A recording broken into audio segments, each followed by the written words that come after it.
We fight with honor, we strive towards success. We're assembled by fear, and we are dead in the eyes of our enemies, but they are in ours.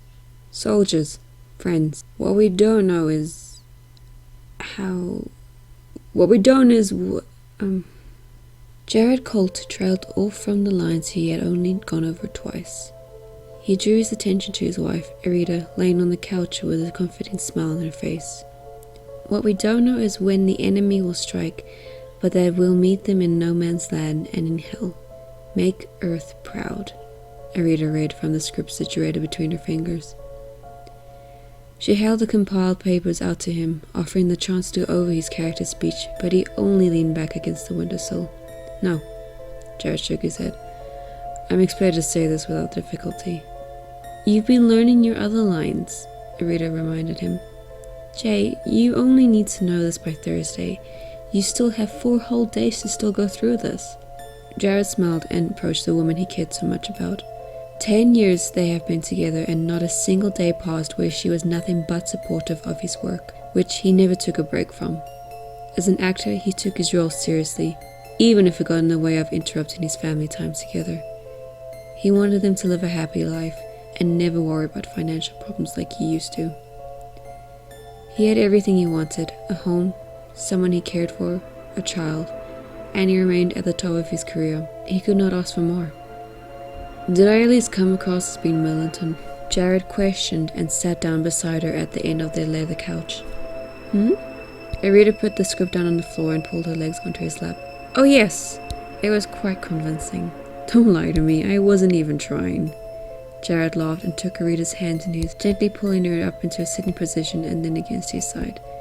How are my girls doing? How are you sure there's going to be a girl again? Arita stared down at her stomach, smiling down the slightly swollen bump. Gut feeling, Jared assured her and removed the hair clip from her brown hair. Your gut feeling also told you to take on the role of a fictional character from your childhood, and look at you, you're a bloody train wreck. Arita cocked an eyebrow. You're imagining things, woman. Jared joked and stood up. You're in your prime, but everything else is going south. Arita's mouth gaped open and grabbed the pillow resting beside her before briefly hitting her husband's chest. Watch it. The couch is already your best friend. Jared let out a laugh as he walked out of the lounge and made it upstairs. He heard his wife's heels clacking against the marble tiles, making her way to the kitchen. Jared walked past his study, his and Arita's bedroom, the shared bathroom, and then stopped outside of his daughter's room. He quietly pushed the door open to Celestia's room to find that she had fallen asleep over her covers. Her bedside lamp was on, and she held a children's book in her hands. Jared opened her cupboard and removed a thin blanket from the top shelf. He unfolded the purple material and placed it over Celestia's body. Slowly, he removed the book from her grip and closed it, placing it down on her bedside table. He placed a kiss on Celestia's forehead and watched as she rolled onto her side. Her tiny hands reached out to her stuffed animal and embraced it in her arms. Good night, Celestia. Jared walked out of the little girl's bedroom and closed the door behind him. As he did so, he heard a loud thump as something collided with the kitchen tiles, followed by the sound of glass shattering. Rita? Jared called out and rushed down the stairs and into the kitchen where Rita had collapsed. Shards of broken glass and a small pool of water had formed at her side. He hurried to her side and felt her neck and wrist for a heartbeat. Her eyes were closed and the pulse was near non-existent. Shit! Jared exclaimed and rushed to the telephone hanging up on the wall. He pressed it to his ear as he got ready to type in the number for an ambulance, but instead he listened to the sound of static coming from the phone. He hung it back up and reached into his back pocket, discovering that his mobile phone had no signal. Jared chucked the device onto the counter and picked Rita up into his arms, carrying her back to the lounge and placing her gently on the couch. The lights started flickering on and off, drawing Jared's attention outside the window to see that other houses weren't experiencing the same problem as them. Outside, he saw 2 men standing under a tree in his garden, watching him. He quickly drew the blinds closed and found Rita's cell phone on the coffee table. It also had no signal. The only difference was that the screen was flashing from the wallpaper of a family photo to the colors black, red, white, and then changing the happy picture into a negative filter. Daddy, what's going on? Celestia called from the staircase. I don't know, sweetie, go back to bed. Jared tried to look past the flickering lights, but even his daughter appeared odd. It was difficult to say, as when the lights came on, they did not stay on for longer than a second. The darkness ranged longer, between 3 to 5 seconds at the most. Go back to bed and switch off your lamp. Try and get some sleep. But I tried switching it off. I even plugged it out. Daddy, I'm scared, Celestia said. Same. I don't know what's going on. Jared rushed to the cupboards in the corner of the lounge and dug through it, hoping to find some sort of weapon. He was unfortunate, only getting a grip of the blankets, DVD cases, and a few loose CDs. A loud pound was heard against the front door, and Celestia gasped. Go hide and lock your door, Jared instructed, and heard the girl run off, obeying what she was told. Jared made his way into the kitchen and dug through the cutlery drawers until he wrapped his fingers around a knife big enough to defend his family. A small explosion came from the front door, and Jared rushed to the kitchen exit, pressing his back against the door frame. He peeked around the corner to find the door was now lying on the floor, the entrance covered with smoke and flames. The two figures from earlier stood outside the door, and Jared watched as one of the men stretched his hand out to the fallen door and the flames disappeared. Jared turned back to face the kitchen, frightened by what he had just seen. Within the past few minutes, his spouse had collapsed, all lights were flickering, no phones were able to cooperate, and there were strange men about to enter his house. This was something far worse than what he thought the knife could handle, presuming everything to be extraterrestrial. Besides the dogs barking in the neighborhood and people chatting loudly outside their homes, he heard the men enter the house and then go their separate ways. One man was walking in Jared's direction. Jared struggled to think of what to do when the man finally got to him. Was he going to force the knife into the man's chest and risk the possible charges of murder, even though this all falls under self-defense? Or would he stand and wait for the stranger to make it the first move, even though he could pull out a gun and shoot Jared until his pulse stopped in his veins? He did not want Celestia to grow up without a father, nor did he take to the idea of knowing that her father was a murderer too well. Anything was possible tonight. Would she remember the weird incident before she retreated back to her room, or would she allow society to redefine what she had seen? The man in a black trench coat stepped into the kitchen and the lights went out. Jared held his breath and felt something tap against the side of his head. When he exhaled, he felt a stinging pain in the side of his head where he was touched. There was not much to take in besides the new sounds of machines beeping all around him, and that something hard and cold was pressed against his side. It took him a solid minute to come to the conclusion that he was lying on the floor and that he had been blindfolded. He cautiously shifted his hands towards each other to feel for any restraints around his wrists or ankles. Nothing. Removing the blindfold, Jared found himself in the corner of a metal-structured area, one he had never seen before, followed by different alien equipment and a creature standing by a sliding door. The creature was around his height. The skin was a soft grey color. It had unusual markings on its body and had black eyes. Strange horns grew from its back, head, elbows, and knees. It had no feet but rather strong and long talons that surfaced from the bottom stumps. Jared's mouth and lips went dry, making it hard to gather the right words to approach the creature, who he now noticed was holding a weapon similar to a gun. You have been here for a week. The creature spoke through its skeletal mouth. One of us gave you a dosage too strong for you to handle, keeping you out for days. What are you? Jared asked, feeling too weak to stand up. You know what I am, human. Your people like to write about us, and we like to write about you.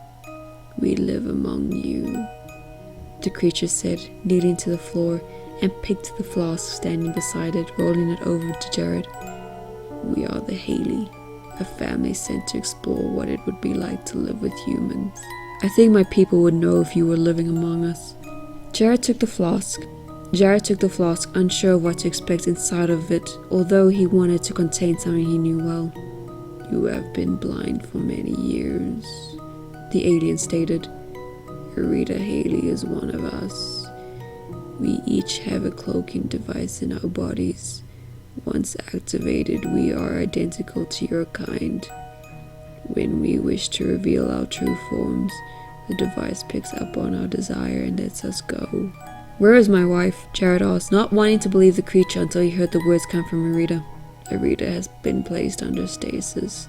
She lost a lot of blood in an attempt to free you from our scientists. She is dying, but it is only fair. She lied to us. She lied to you. How? It is highly dangerous for any human and a Hayllie to breed. The creature growing inside of Arita was killing her, but she chose to ignore the pain and see what happens. The creature called in Jared's direction and took the flask from him, removing the lid. It gripped the sides of Jared's jaw, and he felt the creature's nails piercing his skin, forcing him to open his mouth. The flask was placed against his lips and liquid poured out of the bottle into his mouth. He realized it was water, and the Hayllie let go of him. Jared took the bottle from the creature and downed the liquid inside until there was nothing left. "But I have a daughter," Jared said after some silence, and the creature let out a soft laugh. "Your words mean nothing. Arita stayed true to her clan, and the child is nowhere near human." The creature tilted its head to the side. "Your thoughts are denying everything I say, are they not?" "Because I know she's my kid." "Is she here too?" Jared asked, starting to feel much better now that he had something to drink, although his stomach growled from the lack of food his body had been missing out on. "Believe what you must, but our clan has a favor to ask." The Hayllie member ignored the question, placing his gun down in front of Jared. "Will you, a strong figure in your society, be the first to represent peace among the humans and the Hayllie?" "Why?" Jared asked. "What makes you so sure you will be accepted so easily?" "Everything takes time. If you do so, we will let you and your child live a long life in peace, with the benefits gifted of the Hayllie clan." "What about Arita?" "Arita is dying, and she is of no use to us. She is a traitor, and no one is willing to help her. Say no to us, and we will take your child away from you, and we will continue experimenting on your kind. Take the weapon and walk with us through the streets. Make us known." Jared felt like he was not given much of a choice. He was losing his lover, and the chances of Celestia not being his were almost believable at this rate. Even if she was not his, it did not matter. It would not suddenly change the years he had known her. "How many of you are on this ship?" Jared asked. "I need to know who will join." "There are 5 of us. This is not a big ship," the Hayllie said. "However, we need you to confirm with our leaders what your intentions will be on the matter." "Of course." Jared picked up the gun and stood up. The weapon was much longer than the length of one of his arms, but it was much lighter than what he expected it to be. "Lead the way." The creature agreed and got up. It walked past the automatic doors and stepped into the hallway. Jared followed with a bit of distance between him and what he hoped to be a liar. They passed many areas Jared presumed to be bedrooms connected to the narrow hallway. He couldn't wait to dig through the different sections. The first chance he would use to find something to help Arita and get back home. It needed to be his only chance to get away from all of what he'd seen. "Why trust me with a weapon?" Jared asked, wondering if it even worked. "In our culture, we give the one we are offering a chance to live amongst us the opportunity to rethink what we have discussed. If you shoot me, then my clan continues what they've been doing for years." The Hayllie briefly looked back at Jared. "It is normally decided on what the opposite side feels when facing his test." "What test?" Jared asked, curious as to what he would possibly be fighting. "This one." The creature stopped in front of a glass window. It led to the view of a medical room with 2 other Haylies pacing inside. All supplies were stacked onto tables similar to what Jared recognized from Earth. What really stood out was Arita lying on the stretcher, tied down and paler than he had seen in all the years he had known her. The Hayllie in the room stopped what they were doing and turned to Jared. "This is your last chance to make up your mind. Know that if you shoot us, you have no means of getting back to Earth safely." "That doesn't matter," Jared said, his mind made up from the conditions that his wife was in. If she was one of them, then he could use the supplies to nurse her back to life in time for her to get them back home, presumably if they were typically flying in a spaceship. He wouldn't know. There were no windows to the outside, nor were there any signs of an engine powering the vehicle he was supposedly on. If she dies, then I'm going with her, Jared said and pointed the gun at the Hayllie. If you give her what she needs, then I will do what you want. Don't ruin what could be an even trade. The trade was a happy life for our exposure, the creature reminded Jared, who shook his head unsatisfied. I want more than that, Jared said, his fingers searching for the trigger. When his index finger touched it, a yellow light emerged from the gun and rested on the Hayllie. The Hayllie remained unfazed by what was going on, as if he had been expecting this all along.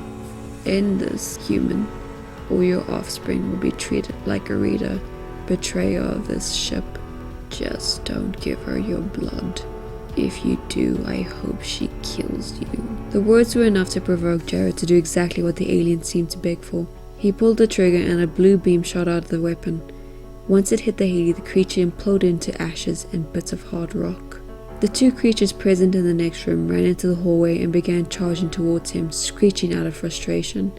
The noise was almost deafening, encouraging Jared to shoot them before they could harm him or consider hurting his daughter. The two met the same fate as the previous Hayllie, and Jared hurried into the medical area, placing the gun down beside Arita's bed. Connected to her wrist was a nearby empty bag filled with what he judged to be blood. Jared's eyes widened in realization. They had been helping her, but only enough to allow him to make the right choice. He had been tricked and had betrayed those who he could have made a truce with.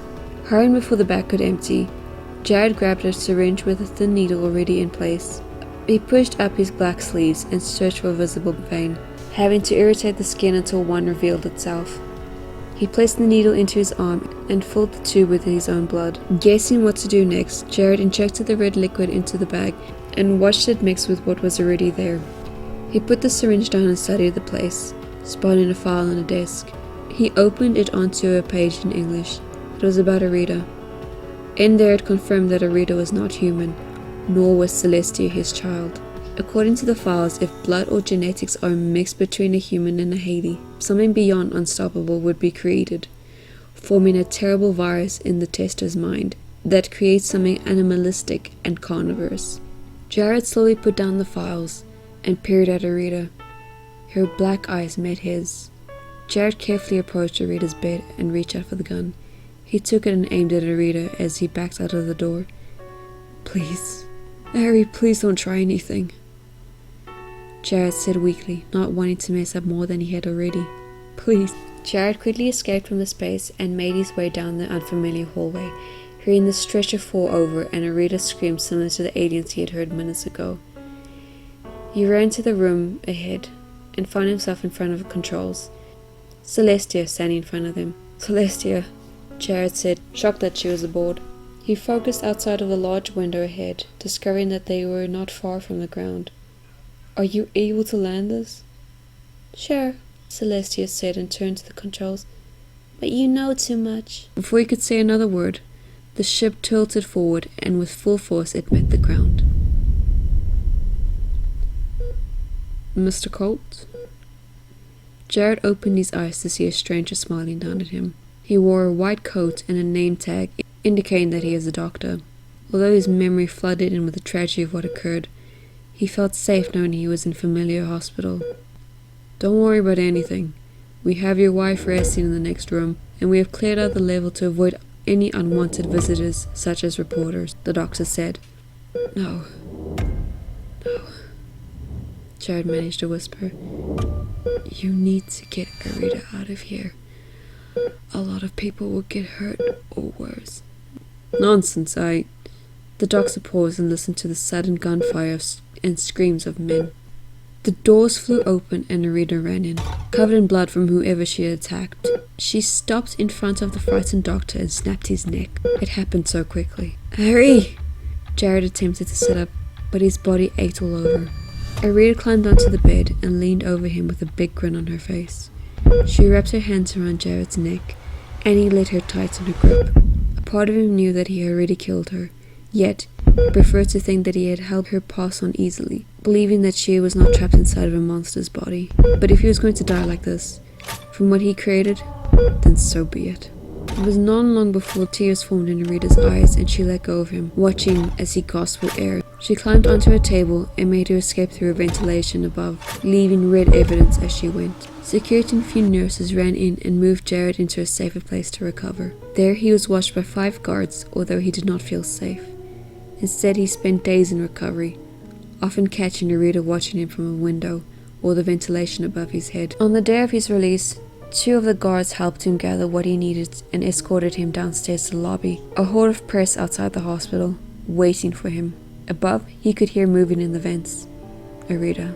"Oh, sorry!" Jared purposely bumped into the guard on his left, stealing the man's gun from its holster. They did not seem to notice. "Did you hear that another patient was killed by that thing?" Jared heard one of the staff speaking to a co-worker, who nodded in response. "Jared!" A reporter walked towards him, holding out a recorder. "Your neighbors witnessed you being carried to an unknown vehicle, and your daughter was recorded fleeing from an ambulance. What can you tell us happened before the crash?" "That I was kidnapped," Jared simply said, and the security guard pushed past the reporter, continuing the walk. As Jared approached the exit, he heard the ventilation above begin to creak, followed by it breaking apart as Arita crawled onto a weak spot. Revealed to the public, she looked frantic and starved. She eyed everyone before she spotted Jared. She screamed in joy and advanced towards him. Jared raised the gun and started firing until the barrel was empty. Only 3 bullets hit her. 2 in the chest, 1 in the jaw. But she kept going until the other officer also started shooting at her. Arita hissed and jumped for the opening from where she fell, making an escape. She was not reacting well to the people's screams, and Jared's turning against her. "Sir, what do you want to do when we catch her?" the officer without a gun asked. Jared passed the gun back to his rightful owner, willing to leave the past behind with his hospital. He had seen too much and it did not sink well in his head. He felt as if he had been betrayed by everyone and was willing to pay for the consequences. If she's still alive, release her into the wild where she belongs. Don't let me know when she's free. She'll come home anyway. I know she will.